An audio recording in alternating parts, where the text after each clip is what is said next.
All right, it's another edition of 3 to See here at Louisiana Crab Shack. Lots to see this time of year, especially on the hardwood, and so let's start right there. A couple games that catching our eye this week. What's got your eye? For sure. So the Lady Bears, they're hosting West Virginia, and as we know in the past, it's been Texas and Baylor as the most competitive women's teams in the Big 12, and that's slowly starting to change. And West Virginia, I mean, they are a West Virginia of a new age.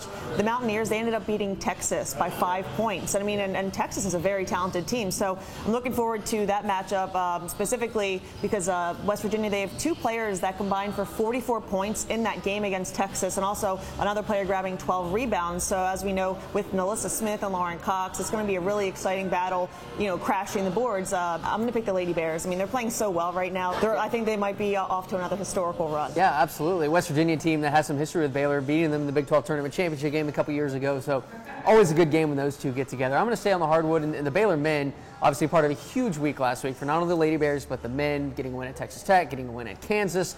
But now that you've got those wins this week, playing Iowa State and obviously now going to Oklahoma State, that's the game I'm watching. I want to see how Baylor handles that going to Stillwater when you kind of got that target on your back. Up to number 2 in the country this year. Everyone, they're not sneaking up on anybody anymore. Gallagher-Iba Arena is a tough place to play. It's a small environment, but the fans are right on top of you. And Oklahoma State did have some quality wins early in non-conference. We haven't really seen that in Big 12 play yet, but you never know. It's a team that could sneak up and bite you, and it's a tough place to play. So I want to see Baylor take that on the road and continue. At this point, you're playing with house money. You want to keep that house money. You don't want to give one back, because right now a loss to an Oklahoma State on the road, that's giving one back to the field. I mean, so right now you got to build on what you did this last week, and so I want to see them do it, and I do think they will. I think they go up there. They've got the experience. I think to play in environments like that, you're not going to play in any place tougher than United Supermarkets Arena and Allen Fieldhouse that you did last week. So won't be any tougher than that. So I do think the Bears are going to get it done. Be a lot of fun to watch. So looking forward to that. And then this week here, a little closer to home, we got some small college teams that are really balling out this year, hooping it up as always. I know one down in Belton you're really excited about. Yeah, so UMHB men's basketball team, they're playing really well this year, and a bunch of wins stacked up in the West Division. They're hosting McMurray, who is above them in the rankings, and UMHB, all of their losses have been very close. And I mean, they have a lot of guys that can really shoot that 3 ball, and of course monstrous rebounders and everything like that. So definitely excited to see if they can continue having success at home. Traditionally, it's very hard to beat the Crusaders at home, and I am going to take UMHB on this one. They always say you learn more from your losses than you do your wins, and I think they're going to be able to learn how to close that gap and finish strong instead of trailing by a few points and having their loss. Yeah, absolutely. Well, I'm going to go down to the junior college ranks. I think over at the Highlands on Monday, coming up next week, you got Temple College coming to play McLennan. That's always a fun game between those two, a rivalry game of sorts between those. And, you got 2 teams battling it out that are going to try, want to be in that upper echelon of the conference and try to get into that region tournament. So, this is always a great one. It's always a lot of fun to watch. And, I know that, McLennan coming off a couple of losses, but they're playing some really tough teams. I mean, Ranger, Coach Gillespie out there in Ranger, they've got a really good squad. So I think it's a very competitive conference, and I think this is a big game that'll go a long way towards kind of separating out the next part of that conference, who's going to be in position to maybe get an upset here at the end of the year. So that's going to be a fun. I got to go with the Highlanders at home. The men take care of business and get the win over Temple, and get rolling into the season. But if you haven't had a chance to get over to the Highlands and watch those guys, a lot of fun, a lot of really, really good, talented athletes rolling through there. That you might see again on next year on the Division I level. So get on out there and watch those guys if you get a chance. Speaking of some great competition, the road to the Super Bowl, which is on Fox 44, by the way, continues. The NFC and AFC Championship.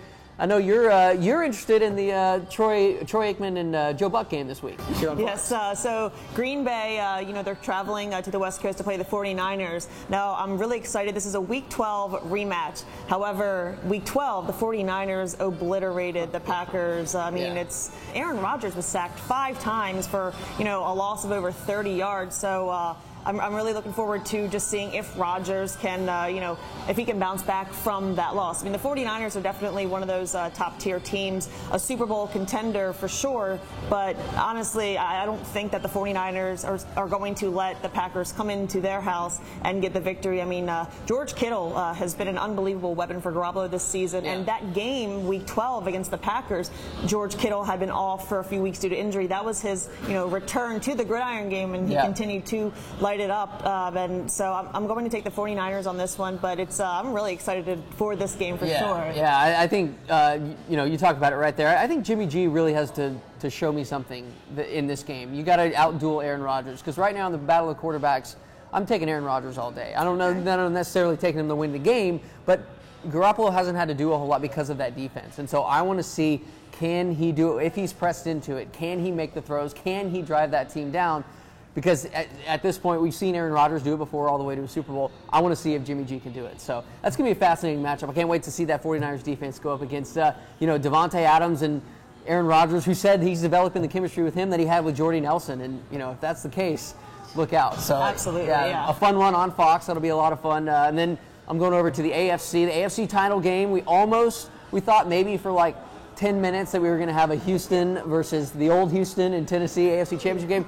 And then the Chiefs outscored Houston 51-7. So I do think, I'm looking forward to seeing the Chiefs and that lightning quick, fast strike offense against the ground and pound Tennessee Titans. I think, this is strength on strength. We'll see whose strength is better and whose weaknesses, which weakness on which team steps up the most, because that's usually where these games are decided. It's the Chiefs' offense is great, we know that. The Titans' running game is great, we know that. So what X factor is going to step up and make the difference in this game? And I just don't think that Tennessee can keep up with the Chiefs. What we saw Patrick Mahomes do, it was lightning quick. They went down 24-0, and then they scored in 1 minute. That's what they can do. And I know that Derrick Henry's going to get his yards. They're going to lean on you, but a 15-play, 8-minute drive is gone in 1 minute when you play the Chiefs. And so I'm looking forward to seeing Mahomes. I want to see him get to that Super Bowl. We've got two Texas high school quarterbacks. We've got the former Aggie and Ryan Tannehill, Big Spring Zone. And we got Patrick Mahomes for White House, played at Texas Tech. So this is awesome. It's great for the state of Texas. I'm looking forward to watching these two go at it in two very, very different styles. Tannehill has not had to do much at all throughout this run, but when you got Derrick Henry, why, if it ain't broke, don't fix it. So he's been a blast to watch. So yeah. With Tannehill, if I think it's going to be a very close game. I know this is one of your picks, for the game, but I think that the Titans could get the victory in this one just because they don't have as much tape as Patrick Mahomes.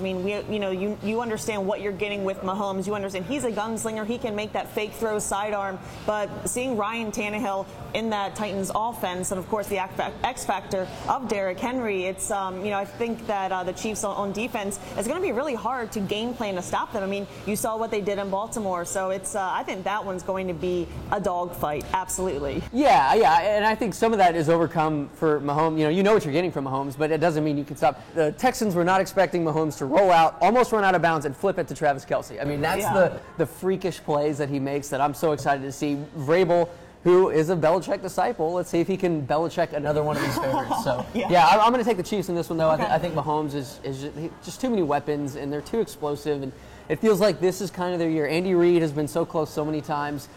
Maybe this is the year that he gets back to the Super Bowl with the Chiefs and maybe can finally bring one home. So certainly going to be fun to watch. And then, of course, the Super Bowl is going to be right here on Fox 44, so be sure to check that out. And the lead up to it, come out here, check it out at Louisiana Crab Shack. Lots of basketball games on, NFL games on Sunday. So just come camp out here where we are, watch on one of the mini TVs back here, and enjoy the run up to the Super Bowl. It's going to be a lot of fun. We'll be with you every step of the way. Until then, though, this has been 3 to C. She's Mandy. I'm Matt. We'll talk to you later.